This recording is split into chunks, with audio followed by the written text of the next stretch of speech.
Such a good song.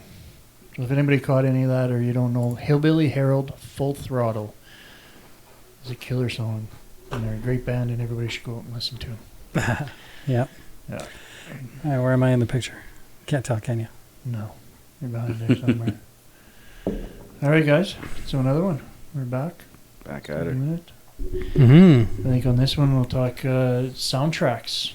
Soundtracks for movies. We got TV shows. I think we even throwing like theme songs for TV shows in there. Yep. Particular songs in a movie that just made the scene so much better. And there's tons of movies like that, and I think between the three of us we should come up with a whole bunch of shit that's make everybody happy. Fair enough. Just to be perfectly clear, I never prepped even for 5 seconds for this. This is all off the cuff. If I say stupid shit. So if this episode sucks, just know it's Colin's fault. That's pretty much it.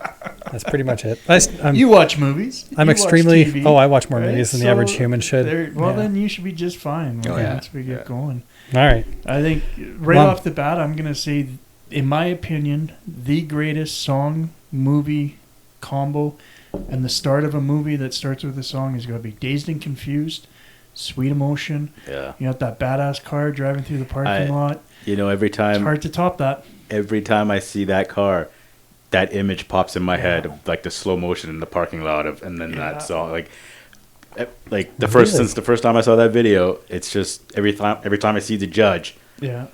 That's in my head. That's the image that pops up. The most epic start to any movie, bar none, in my books, and it was replicated almost exactly 30 years later, was Top Gun. Are you kidding me? How it starts off just so quietly with the echoing drums and everything. Like, it's just, it's so good. That's a great one, as too. It then flips into Danger Zone midway through the start. The logo pops up right as soon as the music crescendos and goes straight into it. Like, it's different level. That's pretty good. That is a good one, but I don't know, is it beat Sweet Emotion? But now we're talking song quality. That's a totally different conversation. But it is badass because you got muscle cars against fighter jets. I was like, they're both pretty goddamn cool. There's a bit of testosterone involved in either one of them. And both the songs are good, yeah. Yeah. Now, I haven't seen Top Gun 2 yet, so I don't know how that starts. But I have heard the redo of the anthem, and I wish they had just left it alone. I'm not a fan of the way they tweaked the anthem for the second one. I don't think they made it better.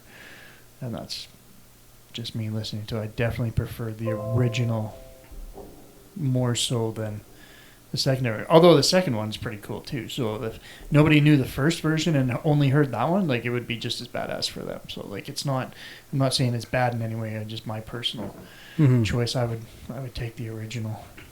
But if we're gonna look at that, those are two pretty specific movies with pretty specific openings. There's tons of rockumentaries that would be. How do you beat some of those? Spinal Tap. Yeah. Right? Yeah. Pick the rockumentary. There's a ton of them.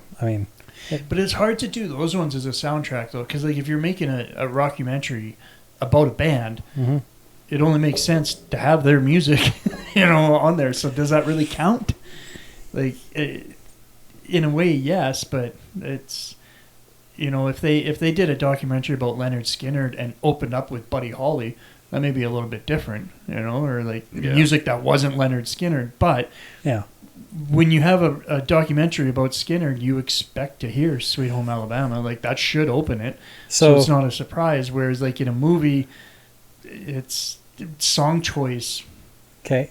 So now, while not necessarily an intro song, because... okay. You've never seen Through the Never, the Metallica IMAX. I don't believe 3D I movie. have.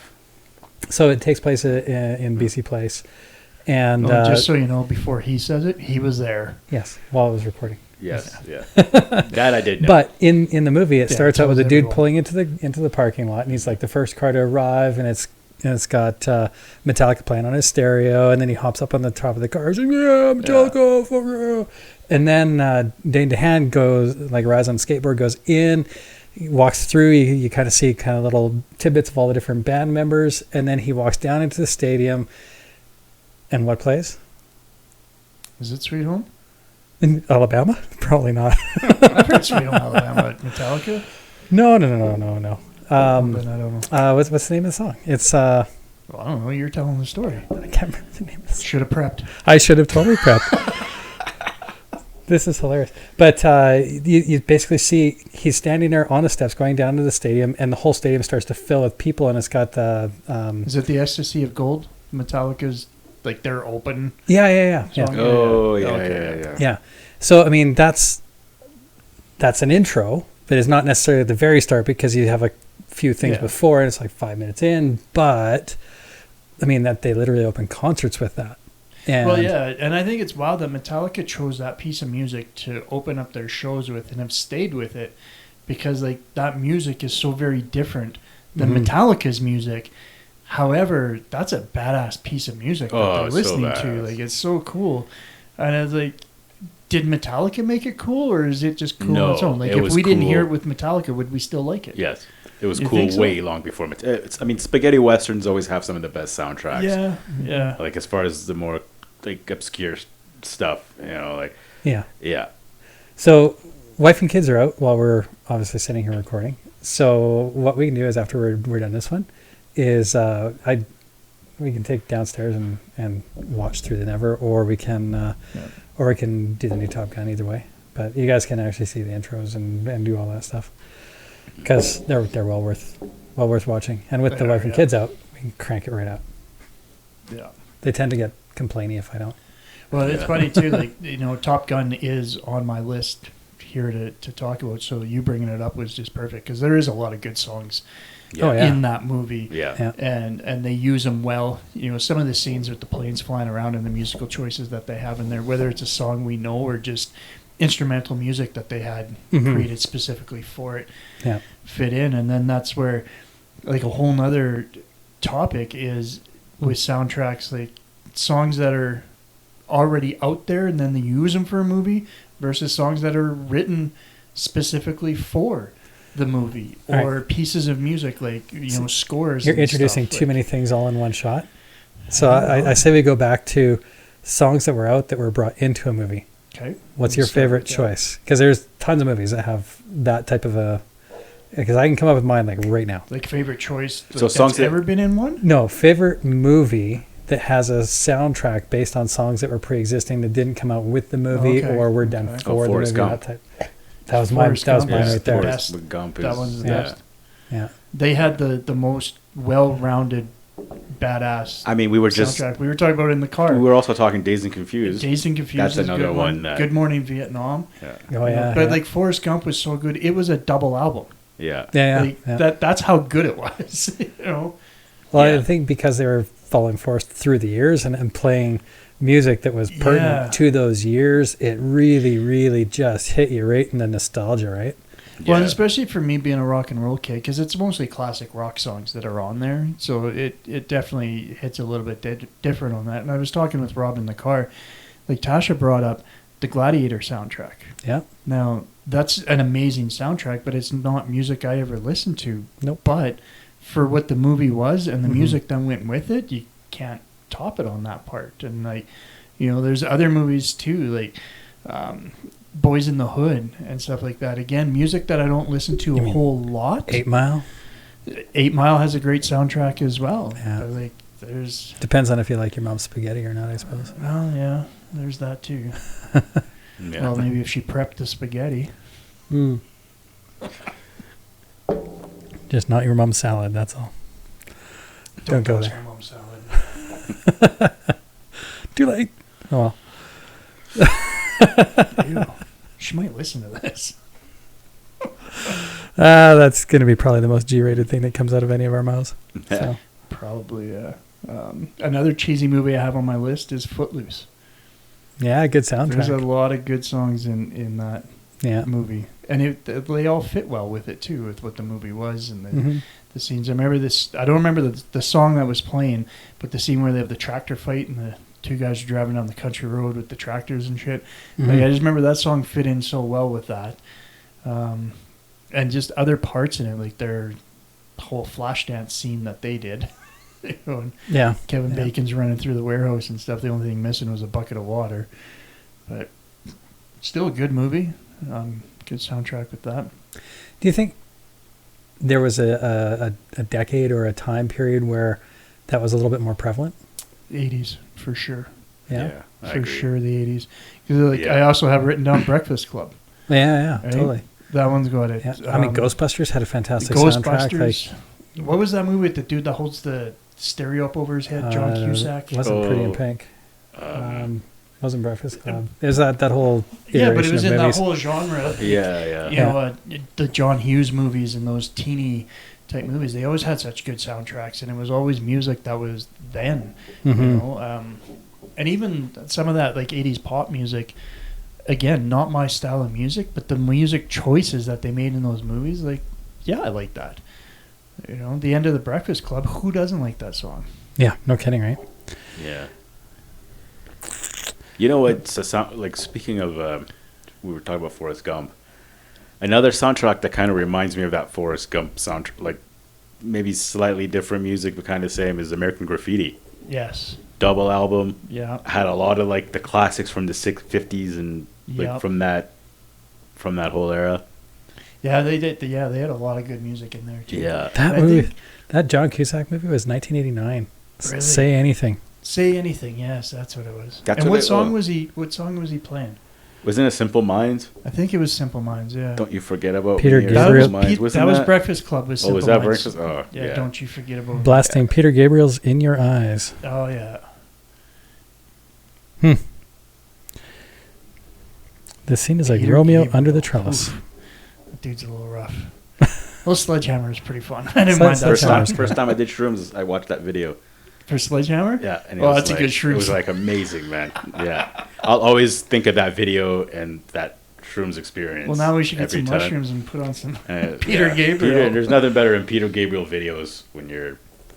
What's the other one? That Salisbury Hill? Yeah. And I was like, is that where the steaks come from? Yeah. For old school sound, like for me, I've always liked like the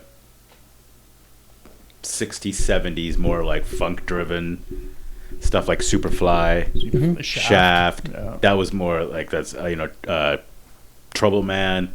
Yeah. That just had those huge hits like that. Like Superfly to me is my favorite soundtrack, probably I'd say, of all time. Like that album. And Curtis Mayfield, I'm such a fan of Curtis Mayfield, and the fact, like, it was, I remember the first time I heard it, I was like, holy crap, like, that's music I wish I listened to a little bit more, but I just don't. I don't know why. Never too late to check it out. No, it isn't.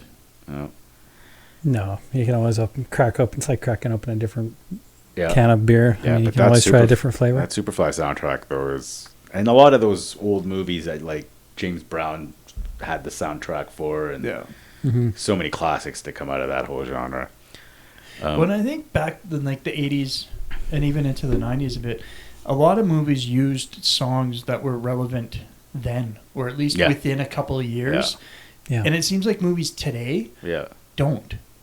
You know, like a Yeah. lot of movies today will go way back. You know, they'll Yeah. go back to the 70s classic rock and stuff. Guardians of the Galaxy is another movie that's out now that has an amazing Great soundtrack. Yeah. And they even put like the soundtrack into the movie where like he puts his little tape on and stuff. And then when you buy the CD, it looks just like his. I thought that was a cool tie-in. The first time I watched Guardians, I think 15 minutes into it, I remember thinking to myself, I got to find a soundtrack to this movie because I've already heard a few gems. Like, there's got to be, and there was, like, all through the movie. It was great. It was just banger after banger, like for the whole movie. I know, like that Redbone song. Yeah, before I heard that on Guardians, I hadn't heard that song in probably like a few years. There's quite a few songs that I'd never heard before that I really quite liked. Yeah. Or even ones that were like, oh yeah. That's a good song. I forgot about that one. Yeah, ones that you just forget, And sometimes, I mean, digging a classic out and dusting it off, putting it through today's filters and making it a little bit different. Led Zeppelin started one of the Thor movies. I mean, that was the Immigrant Song. I think it was in Thor Dark World. Ragnarok, maybe? I don't know. I think it was Ragnarok. Yeah. Yeah. But I mean, like, and that would be a good song to set that tone. Oh yeah, totally, right. But I mean, it dusted off, put through today's filters, and it's cleaned up, and it's got more today's production value, which is crazy when you take a '60s song and you do that to it. Yeah. Like I could almost see a whole revamp of the genre of taking '60s songs and just remixing them. Yeah. In today, with today's technology and today's balancing and today's mixes. I mean, if you were to rebalance and re-clean, especially like using AI technology and clean up some of that pop hiss type stuff, you could make some pretty killer music. And I want them to fix Ramble On, because they had it was awesome, and then they remastered it, and then the version that's played on the radio now, you can hear the kick or the click track that John Bonham plays to, and it just I can't stand it. And like a lot of people don't hear it, but like I know what it is, and I can hear it, and it distracts me.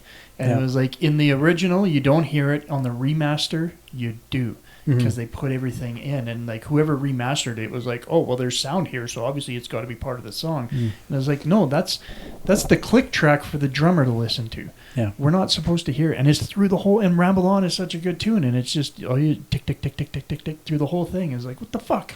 Yeah, that's why I don't like remastered albums. Sometimes it was alright. I always try to avoid them if I can. Like if the original sound quality was shitty, that's how I want to hear it. How there is definitely something to that as well. Yeah. And for me, I find that works more for like old blues. Yeah. Okay, but you're also talking, and this is where we're gonna. I mean, this is taking a path down a very, very deep rabbit hole that is not about soundtracks, but we're talking about recording and the medium that you're listening to it on. Yeah, I mean, a lot of that stuff was recorded and meant to be listened to on vinyl. Yeah. And digitizing that and going digital changes the feel of it. Like, I agree. Deeply. Sometimes those pops and hisses are good. When I hear, like especially acoustic guitar music, because I play an acoustic, I know what it sounds like. And when you slide your fingers, there's a little bit of a scratch that happens. Yeah. That is natural. All players do it. Every single fucking guitar player does that. That is what makes it real. But when you listen to some of these songs, and it's never there. That's what I mean. It's just, for me, as somebody who plays, it's not real. No. Because like, it sounds great. Might as well be done on a synthesizer. But it's not real. Exactly. And people who don't play guitar might not even cross their mind, and they're like, oh, this sounds amazing. And it's like, well, yeah, it does sound amazing, but it's not real. No, yeah. And if it ain't real, I'm not going to feel it. Right. So, yeah, I agree. It's got to... and that's my whole thing with the remaster. Like, I'd rather just... I want the crackling on the vinyl. And so, Forrest Gump, specifically, I don't recall any of the songs being remastered. It's not like Immigrant Song in the Thor movie, where it very definitely was, and I think to a benefit. But in Forrest Gump, I think it was just the natural songs. Now, don't get me wrong, it was recorded with surround sound in mind. So you're taking a stereo song and you're putting it through a surround sound mixer, and you're popping different things onto different channels, which is going to alter the sound a certain amount. And you're putting in a sub track, and you're doing all kinds of different things. But I don't think the mix was actually redone for the songs. I think it was just positioned, if you will, which changes the sound a bit, but I mean, not significantly. But I think for some, like for Forrest Gump specifically, it was very period. I mean, you're looking at, well, in a lot of that movie, just the film style was kind of dirty and grainy and older. Like it's, when they showed scenes from the 70s, like it was filmed that way. So it made you think, oh, this is definitely from the 70s. And when it was like in the 80s, it was filmed that way and stuff. And we look at like with Thor now, they have to update that because of how it's filmed. They couldn't put the original Immigrant Song. They had to tweak it to make the sound match the visual. They had to put some oomph in it. Yeah, for sure. Which is cool. Like if that's what you do to make that song, like they all got to go with it. I think the people that are involved in selecting music for movies and putting it all together, like that'd just be a cool job. Just to have a movie in front of you where you get to see like all the scenes that are playing out and come up with like what song goes here, like. on the most most themed suiting soundtracks in a movie, Kill Bill. Yes. Everything about Kill Bill was perfect. The visuals, the movie, the soundtrack. I've said to my kids, as I showed each one of them, because as they got old enough to watch it, I'm not going to show a 6-year-old Kill Bill, but as they got old enough to watch Kill Bill, they could. They could. It might not go well, but depends on if they like Lucy Liu or not, I suppose. Yeah. But as we're as they're getting older and as I pop them in front of it, I'm like, so you're not about to watch a movie. You're literally about to watch art. This is moving art, and everything from the soundtrack through to the cinematography, through to song choices, like everything. I've watched that movie. At least 50 times. Me too. It's one of my favorite. Like it's a I don't think I could think of one thing. Tarantino movie with a shitty soundtrack. Like I'll wait. It's all his movies are good. That's definitely a top 3 Tarantino. Probably top 2 for me. That one. Reservoir Dogs was really amazing. For me, it's Kill Bill and Inglourious Bastards are his 2. Inglourious Bastards has some cool music in there, and just weird songs, and it fit too because some of the characters were just weird. The scenarios were like you're watching it going, "What in the fuck is this?" And then the music's playing. Like, what the hell is that? And it just to me all together. Not so much music related, like we were talking earlier about best opening scenes, but to me that's the greatest opening scene of any movie is Inglourious Basterds. That whole exchange where he comes to his house and with the Jews hiding underneath the floorboards and just the dialogue. It's like prime Tarantino dialogue. Just going back, like it was, That was a good. When I saw it in theaters and when that whole scene ended, I was like, I'd be happy to leave now, and I got my money's worth just from that opening scene. Like anything else is bonus. It was a great movie, but Kill Bill too. Like it was, just the visuals too, and there's some movies that I'm really sad I never got to see in the theater.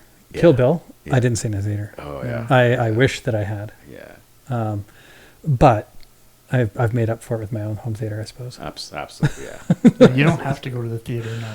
No. Yeah. No, on purpose. Yeah. Yeah, for sure. It is nice coming here to watch a movie and knowing you don't have to wear pants.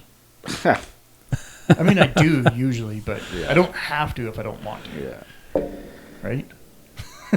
Another soundtrack. That's a bridge we have to cross at another day. Another soundtrack, and that also falls in line with like the visuals of the movie and everything was the soundtrack for the last Blade Runner. Oh, 2049? Yeah. Yeah? Yeah. I haven't watched it. That's on my list. Yeah. It's on my list. I got it. It's I got one it down of those there. visually pleasing movies. Like, I'm torn with that one because I remember watching the original as a kid and loving it, right? Yeah. Mm-hmm. And then it was when I heard they were redoing it or making a new one, whether it's a sequel or a remake, I'm not 100% sure. But I remember it was coming out. I was like, I'm going to watch that. And I went back and I watched the original Blade Runner. And for me, it just didn't. Yeah. It didn't hold up. So it kind of, I lost my excitement over the new one because I was like, oh. And I think, too, building it up in my head, it was like, well, when I was a kid, this was fucking awesome. Yeah. Yeah. And then you watch it as an adult, and I was like, maybe it wasn't. I've had other TV shows, and like with TV show music, Airwolf. Oh, that is the greatest TV show song. It is one of them. Song ever. And I remember I downloaded some Airwolf, and I was so excited, and I watched it, and I was like, wow, this is a really shitty show.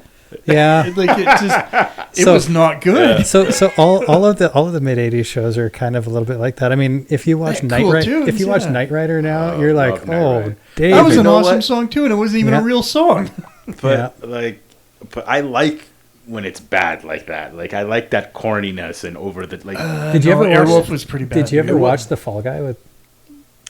The Fall Guy. I don't. With Lee Majors, he was a stuntman. He was might out be solving crimes. Oh yes. Yeah, Lee Majors, $6 Million Man was my thing for him. And Fall Guy was kind of, he was popular in the '80s, but that does not hold up.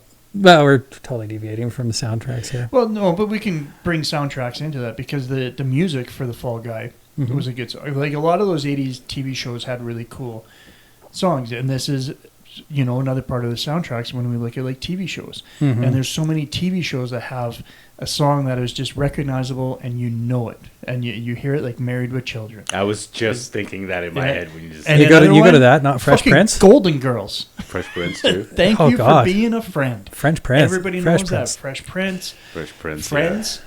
Yeah. I'll be there for you. Everybody knows that song. I hate that song. You might hate it, but you know it and you know the show.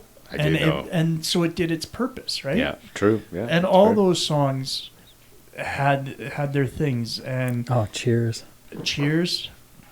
Yeah, like Night Court.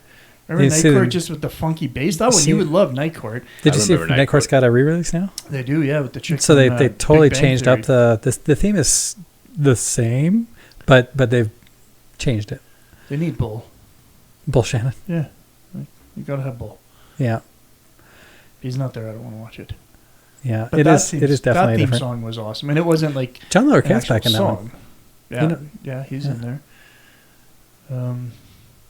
Even like the cartoons had cool songs. Yeah. Like the Transformers theme song was cool. Yeah. He-Man was like cool theme song. Even the Smurfs. It's a stupid song, but man, that thing's catchy as hell, right? Yeah. Like you watch one episode of the Smurfs, you're singing that for a week.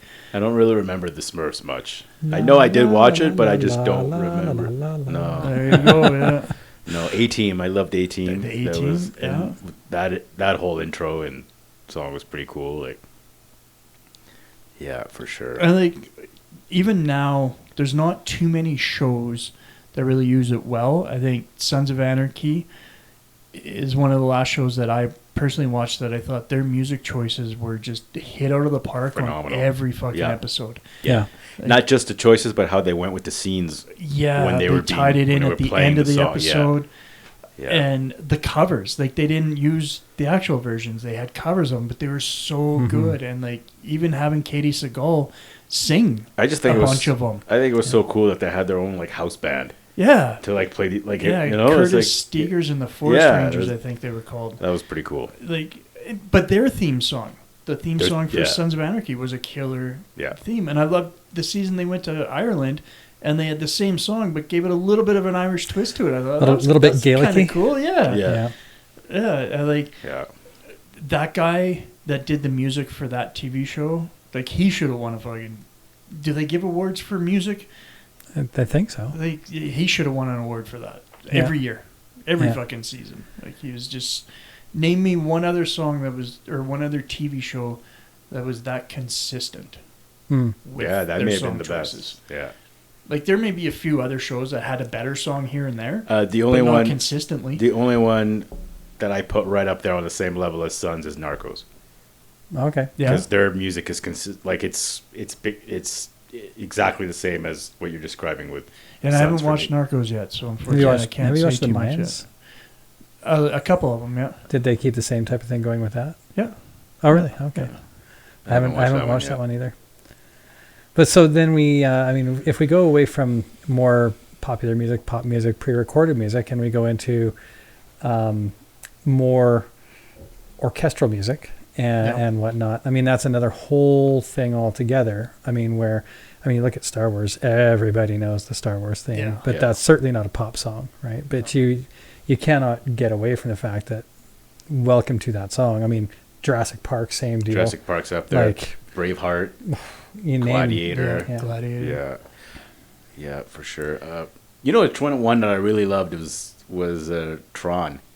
Done by Daft Punk. Yeah. I think that's a great soundtrack to just drive. Like if you just want I don't remember that. Well, that's the new Tron, right? So not the old Tron. Not the original, but the remake. Okay. Yeah. Yeah, it was pretty good. Yeah, the original one I think just used 80s pop stuff. Yeah. And it wasn't out there. The 90s had some killer soundtracks like The Crow. It's on my list. Judgment Night.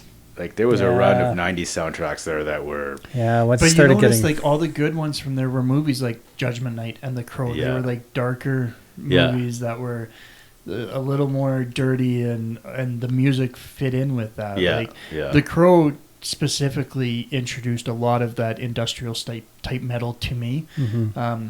Before then, like I liked Ministry, and that was kind of like the end of my thing. Maybe a bit of Nine Inch Nails, but were they industrial?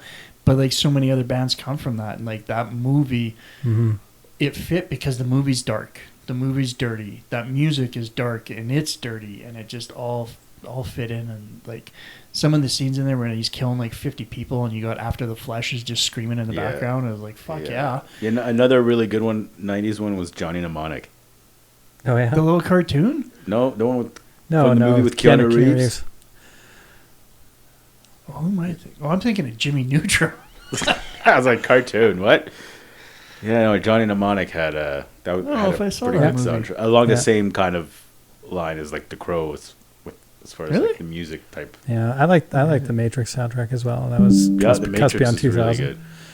Yeah, there's a lot of good stuff. Yeah, no doubt. Yeah.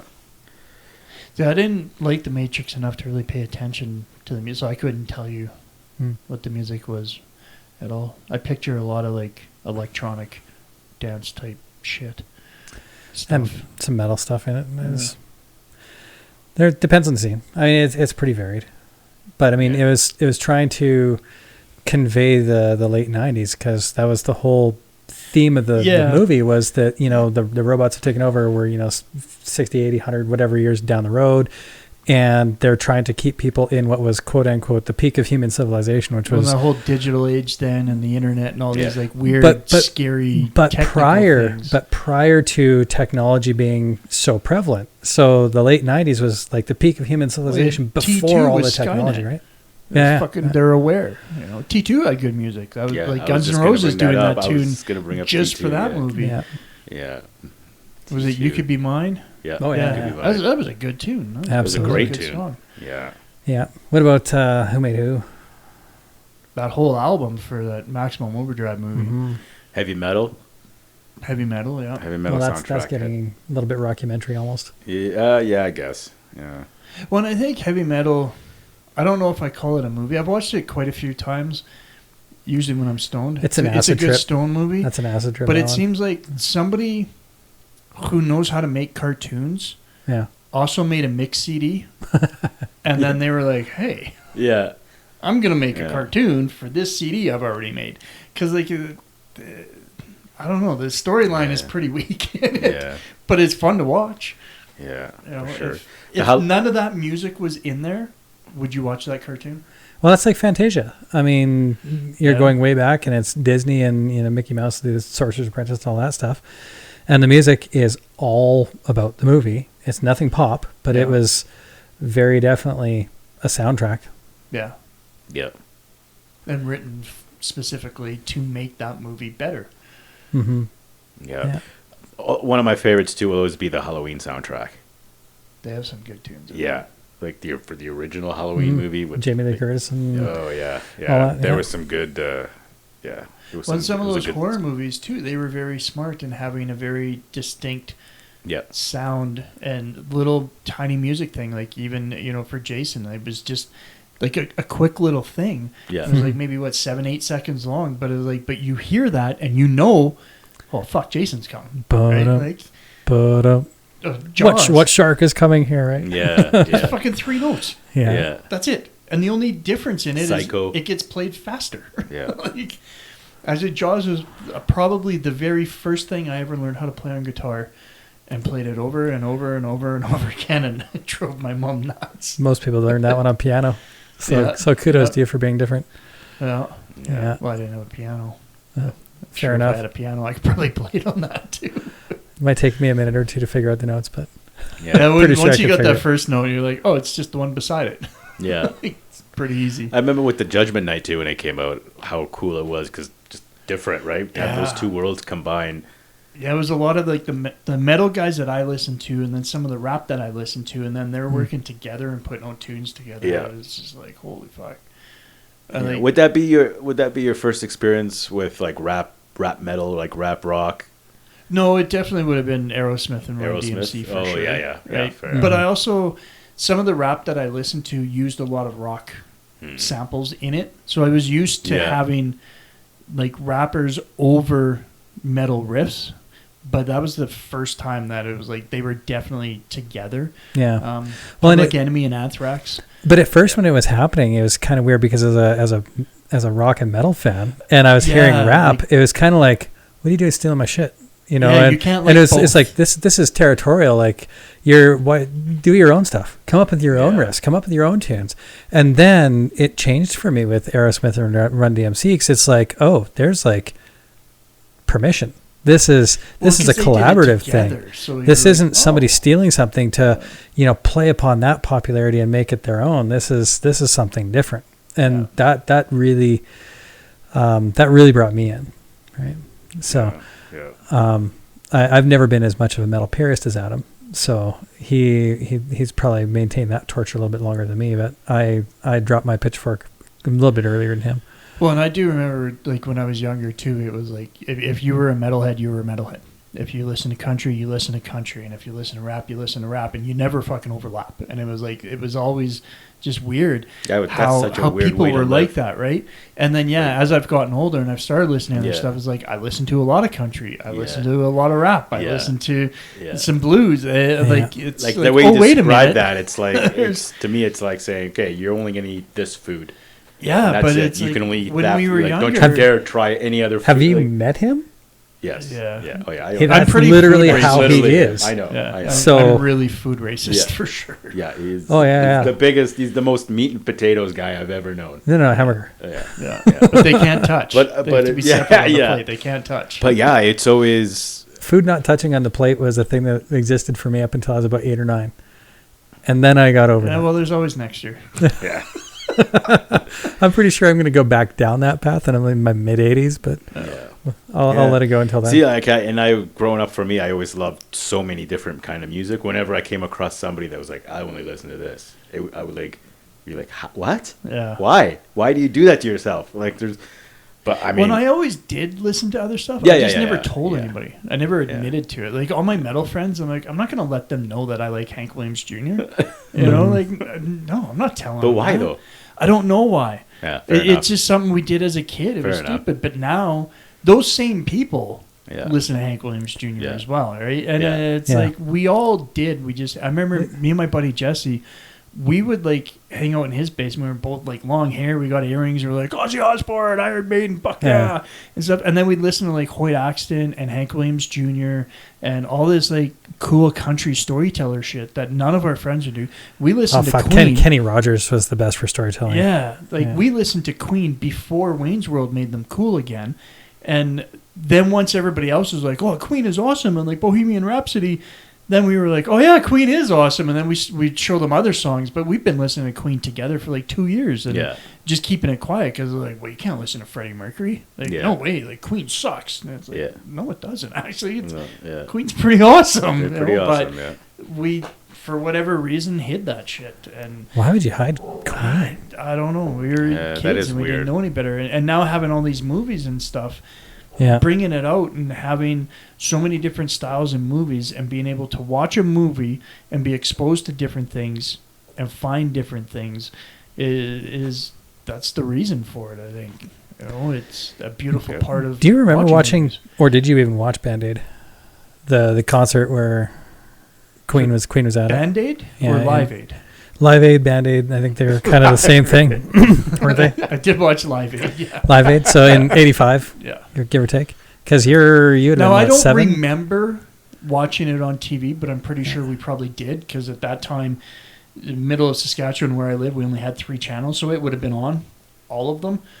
So there's a good chance that I probably did watch it live, but I don't honestly remember that, but I do remember watching it when I was younger. I watched it on Much Music and stuff. Probably right after Freddie died, they did their big Freddie Mercury concert, and they showed a lot of those things on there. And I remember watching a lot of those festivals on there. Yeah, there were. That had quite a good lineup. Yeah. Oh yeah. So it has Elton John, even, Queen, Madonna. Bringing it back, like when I mentioned Wayne's World, like that movie had a lot of cool tunes in it too, and like they gave Queen a second run. Yeah. Like with that, with that scene with Bohemian Rhapsody, that. Yeah, because Bohemian Rhapsody wasn't universally accepted when it came out at first, and like people weren't. No, like it was popular, but it wasn't as popular as it became the second time around. Yeah, when Wayne's World did that scene, it just blew up. Like, it became culturally relevant, right? Yeah. So you had that whole scene in the car, and people were acting it out, and it's not just this quirky start to a tune that takes forever on a radio. Yeah. Right? I'm pretty sure there were a lot of DJs who actually skipped the needle ahead on that one and got into the or they just didn't play song, it at all because it was such a long song. Yeah. That they're like, well, we're not going to play that because it's too long. Same thing. That you phone in and ask for Freebird. Most places won't because it's too long. Or they'll pull out a radio edit of some form. Or the radio version of it is like 3.5 minutes, and it's just like, it's a really shitty hatchet job. But like, Queen has been relevant and popular ever since Wayne's World, which is great for them, and like a whole new generation of people found them, and they're like, and I remember I went to my mom, I was like, hey mom, check this song out, and she was like, yeah, I know. She was like, you should go listen to this, and I was like, oh, they have more. Like, I was kind of getting into that age where I figured out like, oh shit, like my mom and my uncles and my aunt, like they already know some of this music type thing. It was like, well then, why the fuck didn't you tell me about Queen? So you basically had a Stranger Things moment. Sure, I don't know. I don't watch Stranger Things, so. Oh, Master of Puppets. Well, I know the scene. I know the kid played it and played it awesome, but. So, but that was a lot of people had that moment with Stranger Things when Master of Puppets came out. Oh, like and rebreathed life into a mid '80s album that so many people in the last 25, 30 years that haven't been exposed to it hadn't been exposed to it. And my kids sure as shit were exposed to it. First song I ever played for my latest kid was Master of Puppets. First song he heard on the way home from the hospital. Yeah. Made sure to curate what was the very first thing that his ears got tuned to. Yeah, no kidding. Yeah. I used to put my cell phone and play Iron Maiden and put my cell phone on Tasha's belly. Nice. I don't know why I picked Iron Maiden, but that was not a bad choice. No, it's not. Some good advice for Gabby is run to the hills. Run to the hills, little girl. Run to the hills. As he was the trooper, she really liked the trooper. Yeah. So what would get her moving around in there? The trooper. Oh, really? And she did when we were out. I have a video of her listening and like rocking out when she was just laying on a blanket. No, I'm referring to like what would get her moving inside the belly there. Any music, really. Oh, really? Rock music would get her moving more, obviously. But I think that's just obviously he says. What's the style of music? You okay, so how much slower music? How much rap did you play for her while she was in there? Not much, because Tasha didn't want the language. Like she can't speak English, but yeah, it's all just sounds. Well, and even with her, like watching Gabby watch movies with music in it, she has this one cartoon that she watches called, I think it's the Princess and the Frog. Yeah, and it's about this girl who like she lives in Louisiana, so it's in that like bayou area and all that Cajun type music and very jazz influence and stuff. Yep. And like all of that music has that. And I watch Gabby watch it, and there's times like it's on in the background and she's not watching the movie, she's coloring or whatever, but her little butt just starts wiggling when those songs come on, and it's like that's a reaction that certain music just brings out in you. And watching my daughter have these cartoons that she watches with certain styles of music that she really enjoys, and there's a lot of rock songs in some of her songs, like the Secret World of Pets has No Sleep Till Brooklyn in it. Yeah. So like my daughter's listening to the Beastie Boys, and then there's this other movie Megamind has AC/DC in it, and the Minions, they play Queen, and Megamind was awesome. like Gabby's first song that she used to sing was We Will Rock You. And it come from the Minions. It's just like, it's awesome to see some of that stuff in there and how she gets to experience music and find it on her own. She has so much easier access to it than she does. She does, and that's why I love having all the stuff that I have at home, all my old records and 8-tracks and like everything. So hopefully, when she gets a little bit older, like, okay, here's my stuff, like. Sit down here, go through this, look through these things. Here's how you use the record player. Here's how you use a cassette deck. Find stuff, experience music, like look at it, hold it in your hand. I want her to have those feelings that we had when we were kids, because you don't get that with the most click. But keep in mind, they're going to have a whole different set. I mean, when you think about when MP3s came out, and then all of a sudden MP3 players came out. They came out on the sticks. Then they had the iPod. Then cell phones. Then, all this. They've got their own iterations of 8-track and everything else. Digital delivery is I mean, Spotify, you don't really necessarily have a device dedicated to it, but their content delivery is going to be just as unique, just as changing. Yeah. And I mean, we don't even know what the next content delivery method's going to be. Like it's pretty crazy to think because we've seen how many different things. I mean, I was around when tapes were first becoming a thing, and people were going from having their vinyl, and I mean, we had 8 tracks in our vehicles, and I've seen all the different iterations going from there, right into compact discs and then mini discs and all these other different things, and how many were in and out, like Betamax came and went, mini disc came and went. Welcome to those. But it's I don't think I would necessarily be too worried about the tactile delivery mechanism, like an LP and all the rest, because they're gonna have their own. And what is nostalgic for you is nostalgic for you, but not necessarily for them. A lot of kids want to have that. It's there, so it's an option. Yeah, but I mean, vinyl's made a huge comeback. Oh yeah, huge comeback. I went to. Which sucks because like fucking $2 records, they're asking $40 for them. It's like, well, it's vintage. I know that's the shitty part. Scratched, and look at the cover. Yeah. But I went into just London Drugs. They had a whole that's actually section. a very underrated spot to go for. London Drugs does the have back room there.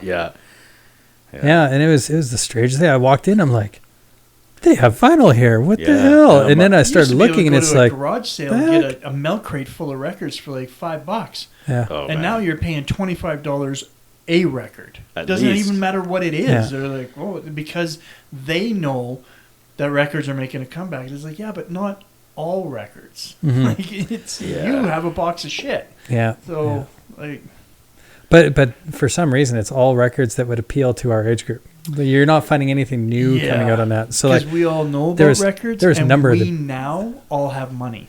Yeah, well, true enough. Like, so, I mean, in the selection that I saw, I mean, the one that jumped out at me was Iron Maiden, Number of the Beast, and I was like, oh. It was probably like $40. Vinyl. I didn't even look at the price. Yeah. I'm not going to buy it. I don't have a record player. I bought records in the over the year, last few years, where I'm hating myself when knowing what I'm paying for. It's like, I'm still paying it because I need to have that record, but I was like, there's no way I should be paying like $35 for this record. But are they doing a full reprint, like getting the whole inner liners and everything else? Are they doing it? Because I haven't bought any in probably 30 years. I haven't bought any vinyl. Yeah, I usually try and buy like used. Like I'll go to Recordland first and try to buy it there. I'll buy it new if it's like an actual new album that just came out. Yeah, there's like some newer bands that are putting out their stuff on vinyl. I'm pretty sure I saw Greta Van Fleet on vinyl. Yeah, they have their stuff on vinyl too. Yeah. And that's where you're gonna pay quite a bit. But then there's like some of the old school records, right? That they come back remastered, whatever, and they charge you like $40 for it, like Metallica, and Justice for All. You find or Justice they make for it All. A different color, or something like that. And it's just like, no, I'd rather find a used, just the original in good condition. Mm-hmm. But but London Drugs. My buddy Matt told me about London Drugs a couple of years ago. He was like, go into that back room at London Drugs for records. I was like, London Drugs? What?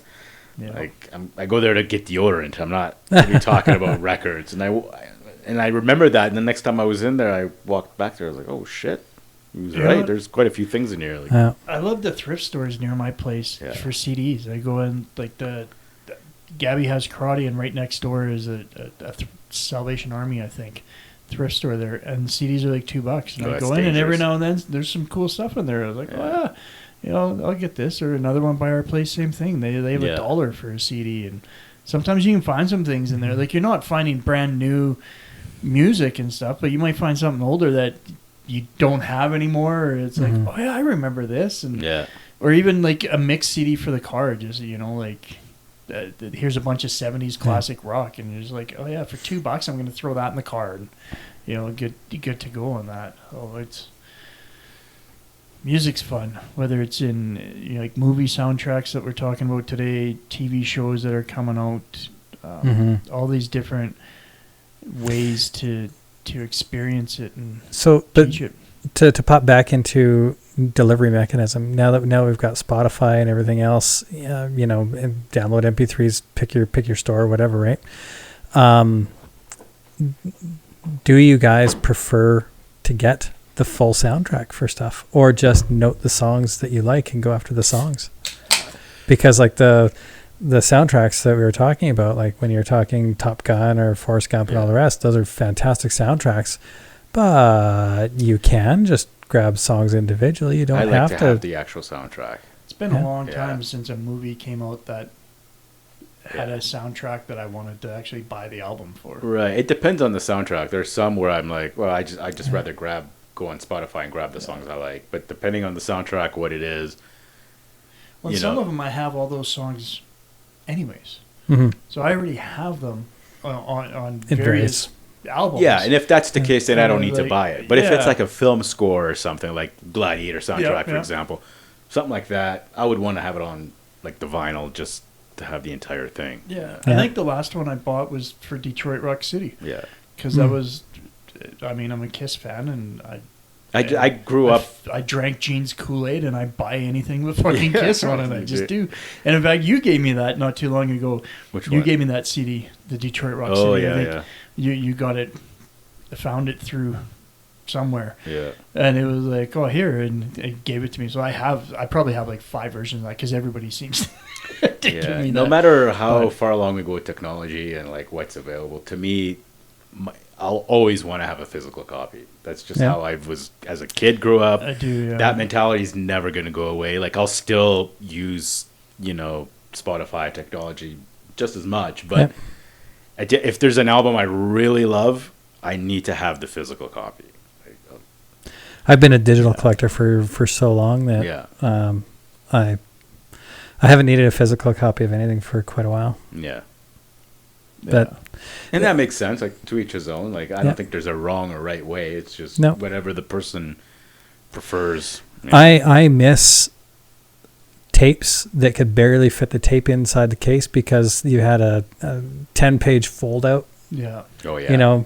The records that would have like the 1 or 2 page fold out. You couldn't remember how to fold it back. Yeah. Yeah. It's like origami to try and get your tape back into the case. So it just doesn't go back in as nice. Yeah.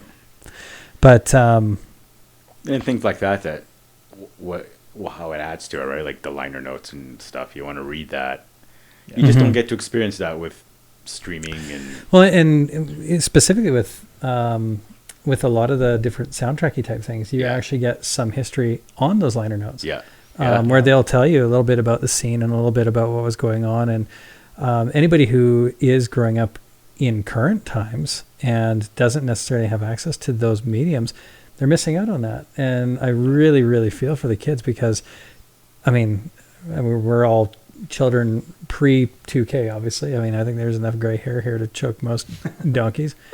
But growing up in the late 70s, early 80s through into the 90s, I mean, CDs had those liner notes, same deal, right? And it was almost like here's the recipe, and let's just rinse and repeat, and let's keep doing it. And then at some point, it fizzled out. And I don't know if it's because I changed to being more of a digital collector and I stopped grabbing the physical medium, and did it just fizzle out for me because I changed, or did it fizzle out on a whole? Like maybe you guys can speak more to that. CDs have definitely changed. There's not as much stuff in them now. Now when you buy a CD, a lot of them come in like cardboard. They're not even in like that plastic case. Oh, just anymore. In a little sleeve? So some of them are in this cardboard sleeve, or even a little bit bigger one. Like the last Metallica one, that the Hardwired to Self-Destruct album, it was in cardboard, but it folded out, and inside of it was this weird poster thing. And there wasn't a lot of words for anything, and I was like, A lot of albums went to the whole CD and G thing and tried to have an interactivity inside with a computer, and I mean it kind of came and went pretty quick. Yeah, I have a bunch of those at home too. That like I may have put them in once, and then that was it, right? Like if I buy a CD, it's because I want to listen to the music, usually while I'm driving or doing something. Like I remember having a CD, a Discman. There's a date. So anybody that's under 30, Google that shit. And then, like, that's why I had it. But you can't do the computer thing on that, and it's like, well, I don't really want to go sit at my computer and look at this thing now. Or you do, and it's an interview or a cool little 10-minute documentary. You watch it, and then you're done. Yeah. Well, now what? There's not a lot of replayability with that, right? And CDs only had 650 megs worth of data capability, so once you start chopping away, all of a sudden you're into like an extended CD single in order to get the media aspects of it, right? Yeah. So DVDs kind of changed that. Remember hidden tracks? Yeah. How awesome those were sometimes. I remember listening to Danzig, the album that had Mother on it. Yeah. And like, so Mother's the last song, and it was on, and I was laying in bed with somebody and we were chatting, and it just let it go. And like fucking 40 minutes later, all of a sudden Mother starts again, but it's a live version. I was like, what the fuck? And I look on my CD player and it's track 93. And it was Mother live 93. But there was only like 8 songs on the album. And I remember being like, oh my God, this is so awesome when you find that out. I love that live version of Mother. Like pre-internet, there was no other way to know. You just did. And when you plug the disc in, if you're not really... Some CD players would tell you how many tracks are on it. Some don't. But if you didn't pay attention, you never really knew. But I remember that was the first time I ever discovered one that wasn't told about it. And it was... For me, it was... Mother 93. For me, it was on Nevermind. Yeah, they have one there too. Yeah. Yeah. Because I always put CDs on and play a CD before going to bed, and then all of a sudden I got woken up. It's like, the hell? Yeah, because like it was done, but now, yeah, you can't do that on an MP3. That was such a good live version. You can't hide shit. Yeah, such a good live version of Mother. That one. That's just a badass song. Yeah, it is. For sure. So on the topic of soundtracks. Anything you want to close out with? Because we are approaching an hour here. Charles Bronson had some amazing soundtracks from some of his movies back in the day. Charles Bronson. Also, Taxi Driver. Amazing soundtrack. Just dark. Yeah. Forgot to bring that one up, but that's definitely up there as one of my favorites. There's going to be lots of movies. I mean, pick your 80s movie, right? They're going to have a ton. Yeah. And honestly, like, I think... in the 70s and 80s, I think that a lot of things were themed a little bit more. Yeah.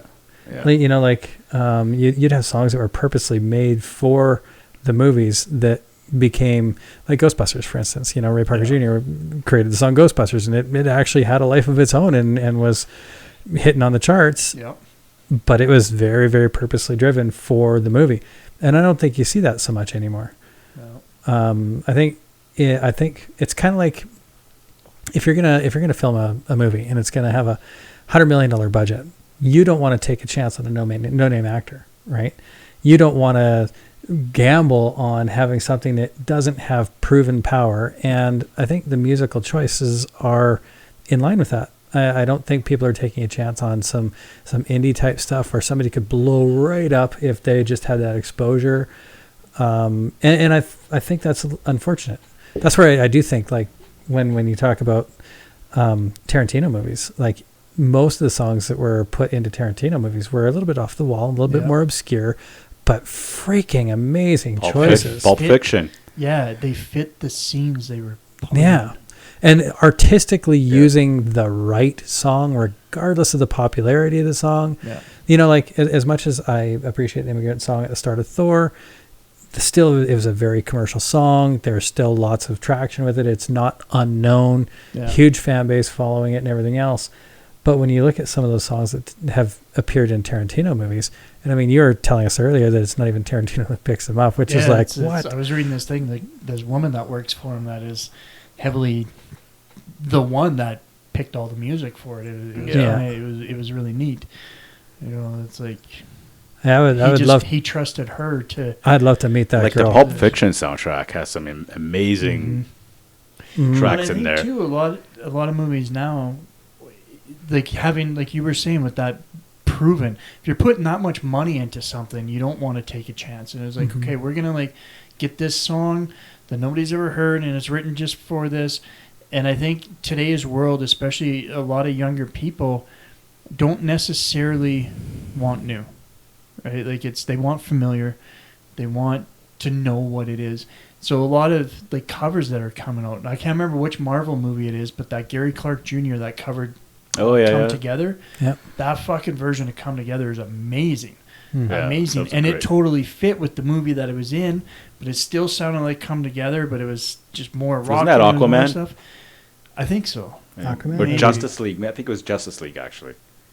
Could have been, yeah. I honestly don't remember. Yeah. I know I have the song because I listened to the song because I love that version of it. I don't remember. Pretty sure it's Justice League. What movie it's in? But that's an example of taking an established movie or an established song, redoing it in the style and the theme that the movie is and the scene that it's having. So that he redid it particularly for that scene and that purpose, and I thought it worked. I thought it was awesome.